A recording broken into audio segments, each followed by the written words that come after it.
Around the time of 4 o'clock in the morning, I was aroused from sleep by my husband, the Reverend John Whitney MacNeil. And he said, "I have something I must tell you and I can't wait. I have decided that we, meaning our church, the First Congregational Church of Sarasota, are going to build a retirement community. We don't have one, and I'm going to be the one that'll get it started." And I said, "That's nice, dear, go back to sleep." John MacNeil was truly a man who loved people, and he related to people. He radiated in terms of his own Christian faith. Having suffered a lot of adversity, strengthened rather than weakened him. He started off life with an illness, whooping cough. He was rejected for the service in World War II, but he went to seminary late at age 33. And then he became a minister within a short time of one of the biggest churches in Massachusetts, Grace Congregational Church. He then, at age 46, came to Sarasota, the First Congregational Church, and built that from 200 to 800 members.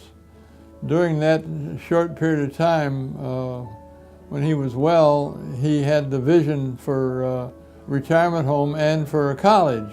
And by 1965, Plymouth Harbor was under construction and New College opened its doors. And all of this was due to John MacNeil in many ways, his creative thinking and his stick-to-itiveness, so to speak. So he was a great person, and he brought good cheer wherever he went. He had a major heart attack at 54, which was unfortunate. And he had to resign from the church a year later and live as a semi-invalid for 14 years, which he did with grace and courage. So I have nothing but high admiration for a man who accomplished so much in a short period of time.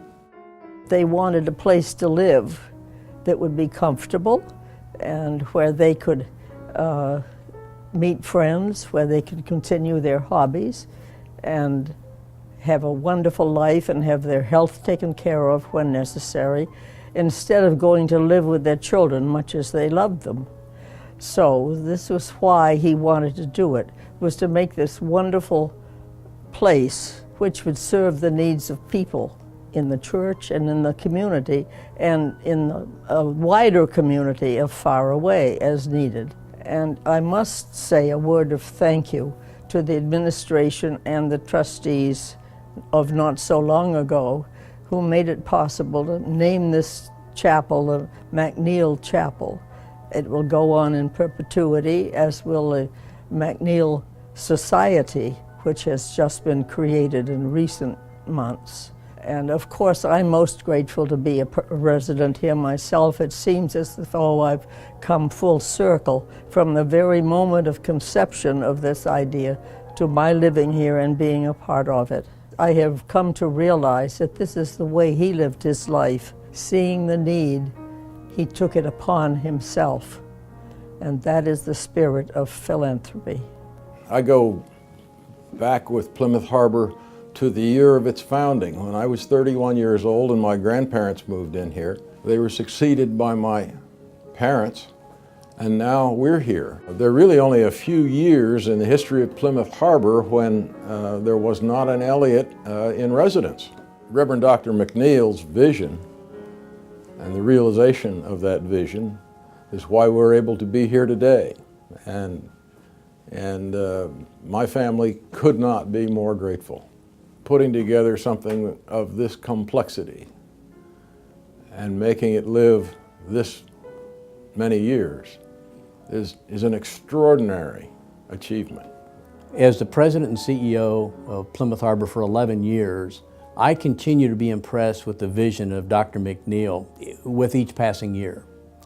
Plymouth Harbor is a story of a man's vision and leadership that ignited the passion of others to create a community for older adults where they could live, grow, and age with both grace and dignity. That vision continues today. Plymouth Harbor is recognized as one of the finest continuing care retirement communities in the United States. And I think on behalf of the leadership of Plymouth Harbor, I can assure you that that tradition of excellence will continue.